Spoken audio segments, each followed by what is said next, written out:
우리 계속해서 지난주에서 세대 통합에 관련된 말씀을 전합니다. 제가 질문 한 가지 드려보겠습니다. 여러분에게 있어서 가장 소중한 것은 무엇입니까? 나에게 있어서 가장 소중한 것. 예. 너무 소중한 것이 많아서 대답하기가 어렵습니까? 예. 어떤 사람이 여러분이 생각하고 있는 그 가장 소중한 것을 달라고 한다면 쉽게 드릴 수 있는 사람이 있겠습니까? 어떤 사람이 여러분이 그 소중한 것을 달라고 한다면 여러분은 어떻게 반응하시겠습니까? 모든 사람에게 있어서 자기의 소중한 것은 각기 다 다를 수가 있습니다. 자신이 어떤 것에 우선순위의 가치를 두느냐에 따라서 그 소중한 것은 각가지가 다르죠. 그런데 공통점이 있습니다. 소중한 것은 다르지만 그 소중한 것에 대한 마음은 공통점이 있습니다. 그것은 그 소중한 것을 남에게 준다는 것은 결코 쉽지가 않다라는 것이죠. 오늘 본문은 아브라함의 위대한 신앙의 모습이 담겨져 있습니다. 그런데 사실 오늘 본문에서는 아브라함만 위대한 것이 아니라 그의 아들 이삭까지도 위대함을 나타내고 있습니다. 세대 통합 측면에서 보게 되면은 가장 모델이 되는 이 아브라함과 이삭의 모습을 우리는 오늘 본문을 통해서 우리가 볼 수가 있습니다. 여러분, 우리를 향한 하나님의 계획은 크고 놀랍습니다. 아브라함에게 주신 그 약속의 말씀을 통해서도 우리는 그 내용을 확인할 수가 있죠. 우리 창세기 12장 2절에서 3절의 말씀 함께 읽겠습니다. 시작. 내가 너로 큰 민족이 되게 하고 너에게 복을 주어서 내가 크게 이름을 떨치게 하겠다. 너는 복의 근원이 될 것이다. 너를 축복하는 사람에게는 내가 복을 베풀고 너를 저주하는 사람에게는 내가 저주를 내릴 것이다. 땅에 사는 모든 민족이 너로 말미암아 복을 받을 것이다. 아멘. 여러분, 오늘 하나님께서 우리에게 찾아오셔서 우리에게 이런 복을 주시겠다고 말씀하시면 얼마나 설레이겠습니까? 얼마나 기대가 되겠습니까? 그런데 하나님께서는 이 아브라함 개인에게만 복을 내리신다고 말씀하시지 않고 그 민족에게도, 그 가정과 민족에게도 그 복을 내리시겠다고 약속하고 계시죠. 신명기 5장 10절의 말씀을 함께 읽겠습니다. 시작. 그러나 나를 사랑하고 나의 계명을 지키는 사람에게는 수천대 자손에게 이르기까지 한결같은 사랑을 베푼다. 아멘. 우리가 읽었던 이 말씀의 개역개정본에서는 이 수천대의 단어가 천대까지라고 해석이 되어 있고, 우리 또 번역이 되어 있고, 새 번역에서는 수천대까지라고 약속하고 있습니다. 이 말은 즉 무엇이냐? 끝까지 하나님의 사랑과 하나님의 복은 멈춰지지 않고 은혜의 복이 그 가문과 그 가정과 나라에 충만하게 될 것을 약속하고 계신다는 것이죠. 그런데 이 하나님의 약속의 말씀은 분명히 수천대까지라고 말씀하고 있는데, 천대까지 말씀하고 있는데 그 역사적인 증거를 찾아보기에는 굉장히 어렵습니다. 한국 기독교사가 약 120년 정도 지나가고 있는데 이 120년의 역사 가운데 단절의 역사는 너무나도 처참하게 일어나고 있죠. 하나님께서는 창세기 12장에서 아브라함을 부르셨죠. 왜 하나님께서 아브라함을 부르셨을까요? 심심해서 부르셨을까요? 그것이 아닙니다. 창세기 18장 19절의 말씀을 보면 하나님께서 아브라함을 부르신 분명한 목적이 있습니다. 함께 읽어보겠습니다. 시작. 내가 아브라함을 선택한 것은 그가 자식들과 자손을 잘 가르쳐서 나에게 순종하게 하고 옳고 바른 일을 하도록 가르치라는 뜻에서 한 것이다. 그의 자손이 아브라함에게 배운 대로 하면 나는 아브라함에게 약속한 대로 다 이루어 주겠다. 아멘. 하나님께서 아브라함을 부르신 목적이 있었습니다. 그 계획이 있었던 것이죠. 어떤 사람은 물을 수가 있습니다. 왜 굳이 아브라함이냐? 왜 아브라함인가? 하나님이 보시기에 그가 하나님의 계획과 하나님의 뜻을, 하나님께서 말씀하신 그 일들을 가장 잘할 것이라고 인정했기 때문이죠. 아브라함을 부르신 목적과 지금 이것에 예배하는 저와 여러분들을 부르신 목적도 똑같습니다. 어느 날 이 홍씨 가문에 저를 부르셨습니다. 하나님께서 홍씨 가문에 저를 부르신 이유가 무엇일까요? 저를 목사로 부르신 이유는 믿음의 가문으로 바꾸는 그 일을 가장 잘 감당할 수 있는 사람이라고 하나님께서 인정하셨기 때문에 저를 선택하시고 부르셨다는 것입니다. 우리 백씨 가문에 백 목사님을 부르신 목적도 똑같지요. 그 백씨 가문에 우상을 섬기던 그 백씨 가문에 우리 백 목사님을 부르신 목적은, 목사로 부르신 목적은 하나님께서 우리 백 목사님이 이 가정을 하나님을 믿는 믿음의 가문으로 바꾸고 그 믿음의 신앙의 전수를 잘할 수 있다라고 판단하시고 결정하셨기 때문에 하나님께서 백 목사님을 목사로 부르셨습니다. 여기 계신 우리 모두를 하나님께서 그 목적으로 부르셨습니다. 하나님 보시기에 가장 그 일들을 잘 감당할 수 있는 사람이기에 우리를 부르셨다는 것이죠. 우리를 부르신 그 이유가 무엇입니까? 신앙 교육자로서의 그 사명을 감당하라고 부르셨습니다. 신앙 전수자로서의 그 사명을 잘 감당할 수 있는 사람이기에 우리를 부르셨다라는 것이죠. 그렇다면 아브라함은 어떻게 이 아브라함의 그 같은 신앙을 전수했을까요? 아브라함은 자신의 신앙을 어떻게 이삭에게 전수했을까요? 어떻게 아브라함의 하나님이 이삭의 하나님, 야곱의 하나님의 역사를 만들었을까요? 2대가 넘어간 신앙도 찾기 어려운데 3대의 신앙의 역사를 만들었다는 것은 정말 특별한 은혜입니다. 우리가 할아버지가 믿고 아버지가 믿고 우리 자녀들이 믿기 때문에 이것은 3대 신앙 이런 수준이 아닙니다. 아브라함의 신앙의 수준과 이삭의 수준이 동일한 위치로 올라갔고 이삭의 신앙의 수준과 야곱의 신앙의 수준이 동일한 위치로 올라갔기 때문에 그들은 1대, 2대, 3대의 신앙이라고 말할 수가 있습니다. 그러나 오늘날 한국교회의 모습은 그런 모습들이 많이 있지 않죠. 중직자의 자녀들이 교회를 떠나가고 있고 중직자의 자녀들이 교회를 향해서 비판하고 있고 교회 안티가 되어가고 있는 이 모습을 바라보면서 우리는 더 이상 여기는 몇 대 신앙이라고 말하기에 너무나도 부끄러운 상황이라는 것입니다. 그런데 아브라함은 3대의 신앙의 역사를 만들어갔죠. 특별한 하나님의 은혜입니다. 노아를 통해서는 노아가 방주에 들어가서 그 가문이 구원을 얻은 것까지만 볼 수 있지만 아브라함의 가문을 통해서는 우리는 무엇을 확인할 수가 있습니까? 신앙 전수를 어떻게 했는지 신앙 전수의 그 원리를 우리는 확인할 수가 있습니다. 아브라함의 그 신앙 전수의 핵심은 무엇입니까? 바로 모리아 산입니다. 이 시대의 많은 부모님들이 후대의 영광을 원하고 있고 자녀들이 형통하기를 원하고 있지만 모리아 산에 자녀들을 데리고 올라가는 것은 관심이 없습니다. 그래서 이 시대의 후대의 영광을 누리는 그 모델들을 찾기가 어렵지요. 이 아브라함과 같은 그 신앙의 전수가 이루어지는 그 모델들을 찾기가 굉장히 어렵습니다. 모리아 산이 어떤 산입니까? 모리아 산은 아브라함이 이삭을 제물로 바쳤던 그 산입니다. 번제물로 바쳤던 산이죠. 아브라함에게 있어서 이삭은 어떤 존재일까요? 그냥 마땅히 바쳐도 될 만한 그런 자식일까요? 아니죠. 제가 부모가 되어 보니까 자식이 부모에게 주는 것이 얼마나 큰 것인지 저는 깨닫게 됩니다. 자녀를 바라보면 너무나도 기쁘고 너무나도 사랑스럽습니다. 그런데 저보다 제 자녀들 더 사랑하는 분들이 계십니다. 바로 할아버지 할머니들이죠. 할아버지 할머니들은 모든 것을 다 허용해 줍니다. 왜일까요? 너무나도 사랑스럽기 때문이죠. 내리사랑이라고 했던가요? 할아버지 할머니에게 있어서 손자 손녀는 무엇을 해도 다 예쁩니다. 이 이삭은 아브라함이 100세 때 얻은 독자였습니다. 그에게 있어서 이삭은 어떤 존재였을까요? 정말 부모와 자녀를 뛰어넘어서 할아버지와 손자와의 그런 관계만큼 모든 것을 내가 다 해줘도 아깝지 않은 그런 소중한 존재였다는 것이죠. 아브라함에게 있어서 이삭은 전부였고 최상이었습니다. 그런 이삭을 하나님은 바치라고 말씀하시죠. 여러분, 자녀를 바치라는데 그 자녀를 기꺼이 바칠 수 있는 부모가 어디 있겠습니까? 여러분들에게 어느 날 하나님께서 너의 자녀를 번제물로 바쳐라, 배를 가르고 안에 있는 내장들을 다 꺼내고 각을 떠서 번제물로 바쳐라고 하면 그것을 바칠 수 있는 부모가 얼마나 있겠습니까? 저는 못 바칠 것 같습니다. 심지어 100세 때 낳은 너무나도 귀한 아들이었습니다. 저에게 하나님께서 어느 날 갑자기 유엘이와 라일이를 바치라고 한다면, 저는 그런 식으로 바치라고 한다면 저는 못 바칠 것 같습니다. 생명을 죽여서 하나님께 바치라고 한다면 못 바칠 것 같습니다. 그런데 아브라함은 즉시 하나님께 그 아들을 바쳤지요.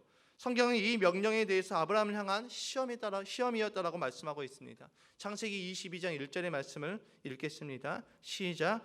이런 일이 있은 지 얼마 뒤에 하나님이 아브라함을 시험해 보시려고 그를 부르셨다. 어떤 시험입니까? 22장 2절의 말씀입니다. 시작. 하나님이 말씀하셨다. 너희 아들 내가 사랑하는 외아들 이삭을 데리고 모리아 땅으로 가거라. 내가 너에게 일러준 산에서 그를 번제물로 바쳐라. 아멘. 어느 날 하나님께서 여러분에게 찾아오셔서 이렇게 말씀하시면 어떻겠습니까? 청천벽력 아니겠습니까? 주지나 말든가. 이럴 거면 주지나 말든가. 줘놓고 다시 뺏어가는 것은 우리 인간과의 관계에서도 줘놓고 다시 뺏어가는 것은 야, 너 정말 치사하다라고 이야기할 정도로 정말 그 행동은 나쁜 행동입니다. 우리 아이들이 보고 있으면, 촬영에서 아이들을 보고 있으면 분명히 이거 형 가져, 아니면 이거 너 가져라고 했다가 조금 있다가 마음이 변해서 다시 줘. 그러면 그것 때문에 또 서로 트러블이 생깁니다. 그러면 선생님들인 저희는 야, 그런 건 좀 너희가 잘못한 거 아니야? 줘놓고 다시 뺏는 것은 좀 아니지 아니야? 아니지 않아? 이렇게 이야기를 해줍니다. 근데 하나님께서 그 일들을 행하고 있습니다. 주지나 말든가. 주고 뺏는 것은 너무한 일입니다. 그런데 이 하나님의 말씀에 아브라함의 반응이 너무나도 특별합니다. 함께 읽어보겠습니다. 시작. 아브라함이 다음날 아침에 일찍이 일어나서 나귀의 등에 안장을 얹었다. 그는 두 종과 아들 이삭에게도 길을 떠날 준비를 시켰다.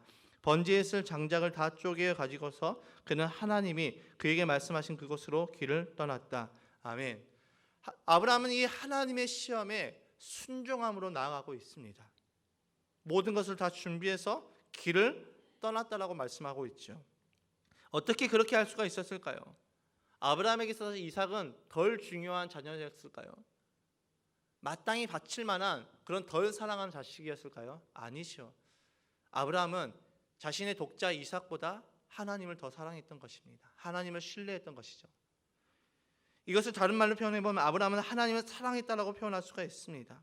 아브라함의 모습을 보면 그의 신앙이 굉장히 성숙해져감을 우리는 볼 수가 있습니다. 처음에 기근을 만났을 때 아브라함은 어땠습니까?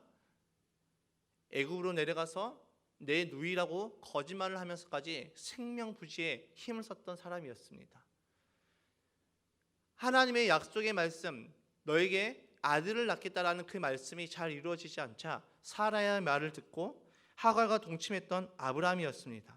그런 그가 이제는 하나님께서 요구하신 그 독자 이삭을 바치라는 그 말씀에 그는 순종하며 나아가고 있죠. 아브라함의 신앙에 부흥이 일어난 것입니다. 천대 영광의 핵심이 바로 신앙 전수자의 신앙의 부흥입니다. 그러니까 신앙 전수자로서 살아가는 우리가 먼저 신앙의 부흥이 일어나야 된다는 것이죠. 그 신앙의 부흥의 모습이 무엇입니까? 마음과 뜻을 다해서 하나님을 사랑하는 것입니다. 우리는 왜 우리의 신앙, 우리의 믿음이 자녀들에게 흘러가지 않은 걸까요? 왜 우리는 우리의 자녀들에게 신앙의 교육을 잘하지 못했을까요? 그 이유는 우리의 신앙이 넘치지 않기 때문입니다. 주님을 향한 그 열정, 주님을 향한 그 고백, 그 사랑이 흘러넘쳐야 되는데 여전히 미약하니 자녀들에게까지 흘러가지 못하고 있는 것이죠. 구속사의 관점에서 보면은 이 아브라함의 심장을 하나님의 심장으로 해석하고 있습니다. 여러분, 우리에게 이런 아브라함의 심장이 있습니까? 하나님을 온전히 사랑하고 온전히 신뢰했던 그 아브라함의 심장이 있습니까? 정말 예수 그리스도가 좋고 정말 교회가 좋은 그 하나님의 심장이 우리에게 있습니까? 정말 예수 그리스도가 먼저이고 예수님이 보배인 그런 심장이 우리에게 있으십니까? 아브라함이 그랬습니다. 아브라함에게는 그 심장이 있었습니다. 아브라함에게 있어서 주님은 전부였고 주님을 온전히 사랑했습니다. 그래서 그분이 가라 하면 그는 갔고 드리라고 하면 드렸습니다. 그러나 우리는 어떻습니까? 지금도 주님보다 주님께서 우리에게 주신 그 아들이 더 좋지 않습니까? 그 자녀가 더 좋지 않습니까? 나에게 소중한 것, 그것이 아까워서 여전히 하나님께 계산하고 하나님께 드리지 못하고 있는 그 모습이 우리에게 있지 않습니까? 하나님을 사랑한다고 하면서 하나님이 여기까지만요 라고 선을 긋는 우리의 모습이 우리 안에 있지 않습니까? 우리는 자녀를 위해서 모든 것을 다 해주고 싶어 합니다. 그것이 부모의 마땅한 마음이죠. 정말 자녀를 사랑하기 때문에 모든 것을 다 해주고 싶습니다. 부모로서 당연한 마음입니다. 그 마음이 잘못됐다는 것이 아닙니다. 그러나 지난주 우리가 말씀을 통해서 청교도들 부모에게 있어서 요구되는 부모의 모습이 무엇이었냐면 그 자녀들에게 다 해주는 것이 부모의 모습이 아니라 그 자녀들에게 보여줄 수 있는 신앙의 본이 있어야 되는 것이 부모로서 부모에게 요구되었던 것이었습니다. 여러분, 우리가 자녀를 위해서 모든 것을 다 해주기보다 더 중요한 것은 우리의 자녀들의 심령 가운데, 우리의 자녀들의 마음 가운데 예수 그리스도를 심어주는 일인 줄을 저는 믿습니다. 아멘이십니까? 우리는 우리의 자녀들의 모든 필요를 다 채워주기보다 내가 그것을 조금 못한다 할지라도 우리의 자녀들에게 예수 그리스도를 심어주는 것, 우리는 여기에 더 집중하며 나아가는 믿음의 부모가 되어야 되는 것입니다. 그러기 위해서는 우리가 먼저 마음과 뜻과 정성을 다해서 하나님을 사랑해야 되는 것이죠. 부모인 우리가 먼저 하나님을 사랑해야 되는 것입니다. 부모인 우리가 먼저 하나님을 사랑하는 그 모습을 우리 자녀들에게 보여야 되는 것이죠. 하나님이 전부인 모습을 우리 자녀들에게 보여야 되는 것입니다. 쇠마에서도 이 정신이 확인되죠. 신명기 6장 4절의 말씀에 쇠마의 말씀이 선포가 됩니다. 함께 읽어보겠습니다. 시작. 이스라엘은 들으십시오. 주님은 우리의 하나님이시요 주님은 오직 한 분뿐이십니다. 당신들은 마음을 다하고 뜻을 다하고 힘을 다하여 주 당신들의 하나님을 사랑하십시오. 아멘. 여러분, 이 쇠마의 말씀에 뭐라고 말씀하고 있습니까? 이스라엘은 들으십시오. 주님은 우리의 하나님이시요 주님은 오직 한 분뿐입니다. 당신들은 마음과 뜻과 힘을 다해서 주 당신들의 하나님을 사랑하십시오.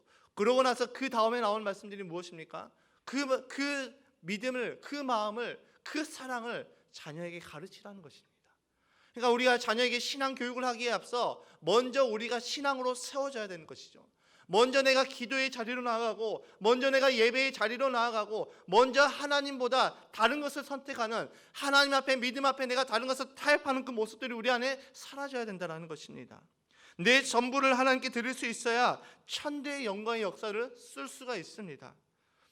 오늘 나왔던 이 사건, 아브라함이 이삭을 바쳤던 이 사건에서 놀라운 것은 아브라함의 위대한 신앙만이 아닙니다. 유대사가 요세푸스에 의하면 이 당시 이삭의 나이가 25세 정도로 추정하고 있습니다. 당시에 아브라함의 나이 137세였기 때문에 상상해보면 정말 이해할 수 없는 장면이지요. 어떻게 37세의 할아버지가 25세 청년을 묶어서 제물로 바칠 수 있겠습니까? 불가능한 일입니다. 이것은 이삭이 아버지와 같은 마음을 품고 순종하지 않는 한 불가능한 일입니다. 그러니까 이삭에게도 아버지 아브라함과 같은 동일한 신앙이 있었다는 것입니다. 이삭은 어떻게 아버지와 같은 마음을 품을 수가 있었을까요? 이삭은 어떻게 아브라함과 같은 신앙을, 같은 마음을 품고 나아갈 수 있었을까요? 어떻게 아버지와 같은 믿음을 가질 수 있었을까요? 그 역시 말씀을 온전히 쫓아가는 아브라함의 모습을, 아브라함의 삶을 옆에서 보고 자라왔기 때문입니다. 아브라함이 그 아들에게 신앙의 모범이 되었기 때문이죠. 그리고 그곳에서 이삭은 아버지의 하나님을 확신하게 되는 사건이 또 한 번 일어납니다. 창세기 22장 13절의 말씀을 읽겠습니다. 시작. 아브라함이 고개를 들고 살펴보니 숲풀 속에 순양 한 마리가 있는데 그 뿔이 숯불에 걸려 있었다. 가서 그 순양을 잡아다가 아들 대신에 그것으로 번제를 드렸다. 아멘. 모리아 산으로 올라갈 때 이삭이 묻습니다. 아버지, 모든 것이 다 준비되었는데 재물이 없습니다. 어떻게 해야 될까요? 그러자 아브라함이 말했죠. 하나님께서 모든 것을 다 예비해 두셨다. 그리고 올라갔습니다. 그리고 자신을 번제로 드리는 그 과정 가운데서 이삭은 묵묵히 그 일들을 같이 감당하다가 하나님께서 그 아브라함의 손을 멈추게 하시고 고개를 들어보니 정말 아브라함이 이야기했던 대로 하나님께서 순양을 예비했던 것이죠. 아브라함은 하나님을 온전히 믿었고 신뢰했고 그 믿음에 대한 응답이 이루어지는 그 순간이었습니다. 여러분, 그 순간을 바라보고 있던 이삭은 어떻게 되었을까요? 아브라함의 하나님이 나의 하나님이 되는 그 순간이었습니다. 신앙의 계승이 이루어진 그 장소가 되었던 것이죠. 아브라함의 하나님, 우리 아버지의 하나님은 이런 하나님이야 했던 그 하나님이 이제는 나의 하나님이 되는 그 순간이 되었습니다. 우리도 이 산에 올라가야 됩니다. 우리도 믿음의 부모인 우리도 우리의 자녀들과 함께 이 모리아 산에 올라가야 되는 것이죠. 그래야지 우리의 신앙이 계승이 되고 우리의 신앙이 전수가 되는 것입니다. 아브라함은 본토 친척 아버지의 집을 떠났다라고 말씀하고 있습니다. 그리고 그는 더 이상 그 땅을 돌아보지 않았습니다. 아버지의 집을 돌아보지 않았죠. 우리 역시 떠나왔던 그 길, 하나님께서 우리를 부르시기 전에 세상의 즐거움과 세상의 방탕함에 찌들려 살아갔던 우리 가운데 하나님이 우리를 부르셔서 그 길을 떠나서 우리가 하나님의 자녀로서 이 믿음의 길을 걸어갈 때 우리는 더 이상 우리가 돌아왔던 그 길에 미련을 두지 마시기를 주님의 이름으로 축복합니다.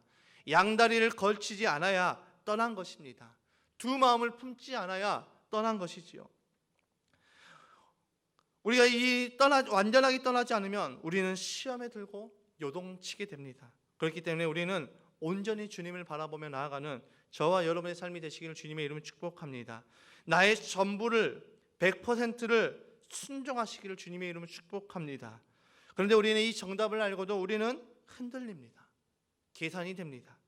그렇기 때문에 우리에게 믿음이 필요합니다. 그렇기 때문에 우리에게 믿음이란 것이 필요한 것이죠. 여러분, 갈렙의 자손들이 광야의 1세대들이 가나안 땅에 들어가지 못했지만 갈렙의 자손들은 가나안 땅에 들어갔습니다. 왜 그들이 들어갈 수 있었을까요? 갈렙은 하나님의 약속의 말씀을 믿었기 때문이죠. 우리가 상황과 환경을 보지 않고 약속의 말씀을 끝까지 붙들 때 우리의 자녀들이 형통케 되는 것입니다. 여러분, 가장 현명한 부모는 어떤 부모일까요? 가장 현명한 부모, 부자 부모일까요? 돈을 잘 버는 부모일까요? 가장 현명한 부모는 육적인 유산 대신에 신앙의 유산을, 믿음의 유산을 전수하는 부모가 가장 현명한 부모입니다. 여러분, 신앙 없이 물려준 그 유산들은 결코 지키지 못합니다.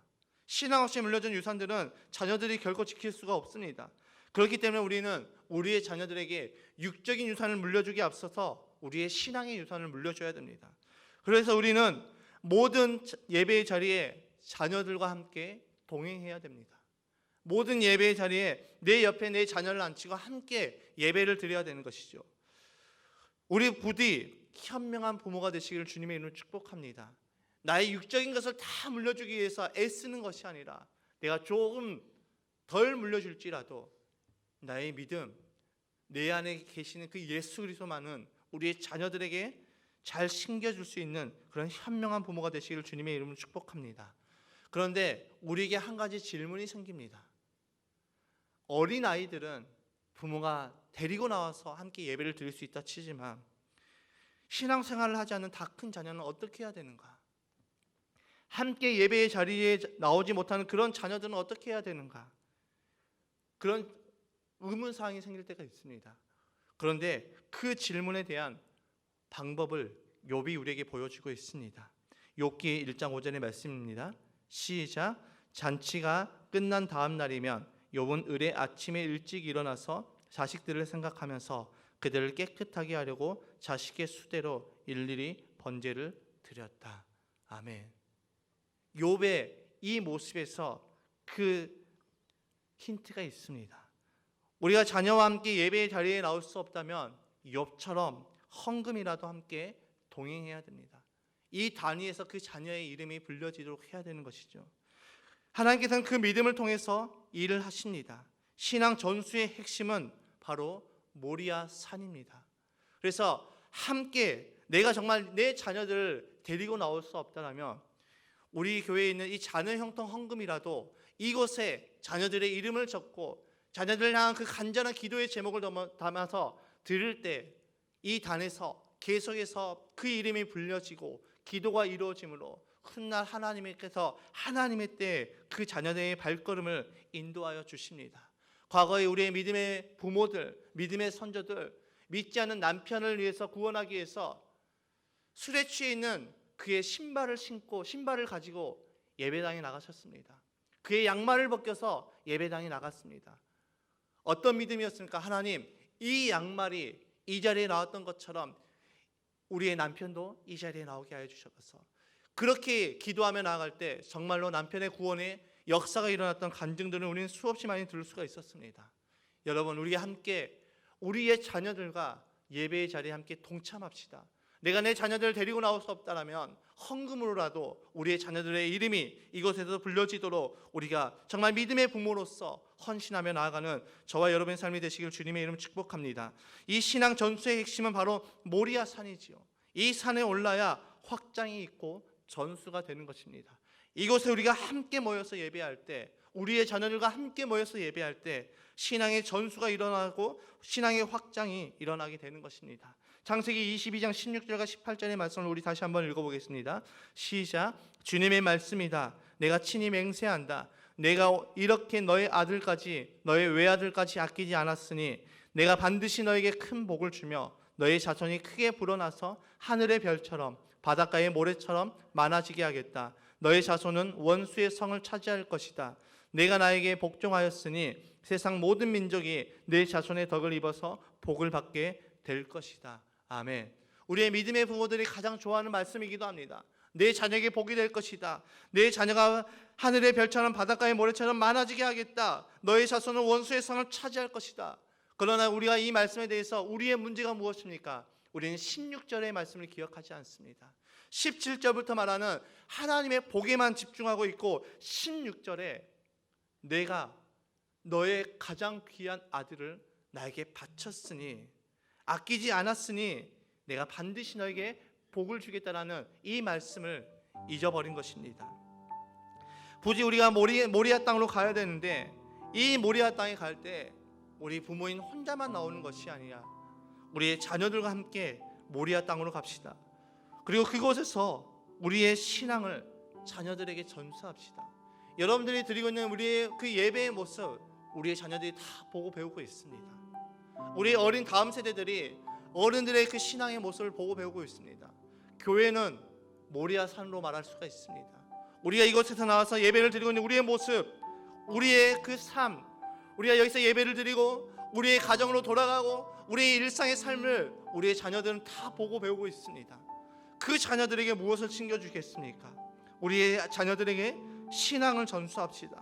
하나님께서 예비하신 그 상급을 만나는 그 땅으로 우리의 자녀들과 함께 걸어가는 정말 우리의 믿음의 부모가 되시길 주님의 이름으로 축복합니다. 우리가 지금까지 떠나왔다면 그 떠난 것을 뒤돌아보지 맙시다. 우리는 더 이상 이 땅에서 사는 동안에 갈대아, 우르, 하란의 땅에 그 원리로 살아가서는 안 됩니다. 이제 내가 떠났으면 이제 내가 말씀의 원리로 살아가야 됩니다. 이제 내가 떠났으면 하나님의 원리로 살아가야 되는 것입니다. 더 이상 갈대아, 우르, 하란의 땅에 그 원리로 살아가는 것이 아니라 나의 가장 소중한 것을 요구하시는 그 하나님에게 나의 것을 기꺼이 드릴 수 있는 저와 여러분의 삶이 되시기를 주님의 이름으로 축복합니다. 하나님께서 우리에게 무엇인가를 요구하실 때는 그것을 빼앗아가시기 위해서가 아니라 우리에게 더 풍성하신 것을 주시기 위해서 우리에게 요구하신 것임을 잊지 마시기를 주님의 이름으로 축복합니다. 우리에게 그 시험을 통과하여서 자녀에게 믿음을 보이고 우리의 자녀와 함께 천대의 영광을 누리는 위대한 믿음의 가정이 되시기를 주님의 이름으로 축복합니다. 우리의 부모의 신앙, 같은 신앙을 자녀에게 전수하여서 천대의 영광을 누리는 우리 백합교회의 모든 믿음의 족속들이, 믿음의 가문들이 되시기를 주님의 이름으로 축복합니다.